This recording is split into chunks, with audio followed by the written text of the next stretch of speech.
What we're going to talk about today is very, very common that comes into the clinic, to the medical side and the chiropractic side, is plantar fasciitis. Plantar fasciitis is actually inflammation of the fascia on the bottom of the foot. It's very, very simple. The problem is, what most people do is we chase symptoms more than finding the real cause of the problem. So as a chiropractor, what I look for is biomechanics of the foot and try to figure out exactly what's going on and why the fascia is inflaming. This is the bottom foot. Here we go. The fascia attaches. Actually, we're in a body of fascia, but the muscle we're talking about connects here at the ball of the foot to the heel of the foot. Most people come in with the pain around this area.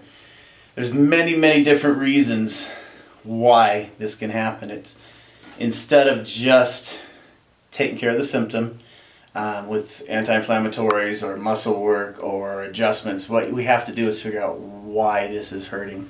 One of the most common is a fallen arch, which is a biomechanical change of the foot that happens with age.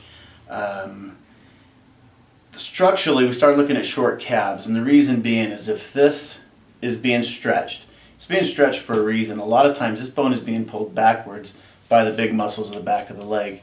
So there's certain stretches that I can show you what to do and how to do them to loosen this up, to pull this bone forward, to relax this foot.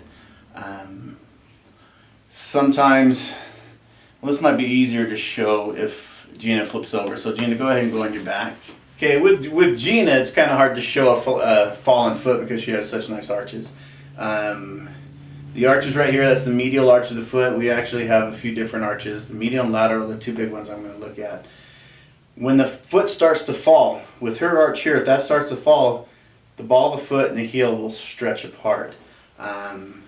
What that does is that messes up a lot of the alignment of the bones in the foot. There's 26 bones in a foot, making it about 33 joints in a foot. If one's misaligned, it inflames. When it inflames, our foot tightens to protect it. And when it's protecting and tight, it's not going to loosen up no matter what you do. So you're going to have this constant pulling on the heel of the foot, causing heel spurs, pain. What I do as a chiropractor is look for the alignment, make sure everything is moving properly. What we've done in the past is just put people in orthotics and had them icing. I don't like icing right now for this type of problem. I'll talk about that in a different segment.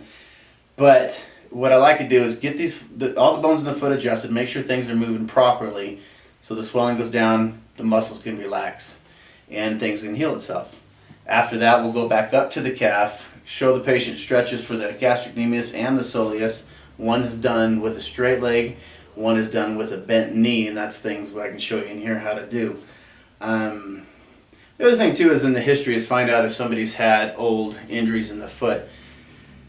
Old injuries of the foot, the most common is when somebody rolls your ankle. If she's playing basketball and she rolls her ankle, she's going to roll it over this way, she's going to invert it. What happens is this heel will set back up wrong, causing her foot to be bent like that.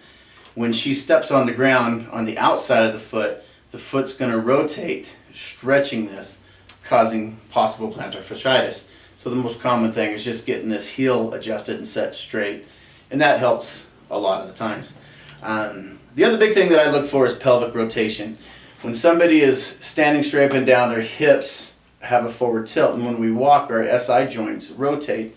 If one's rotated back, one's rotated forward, we're going to have a short leg.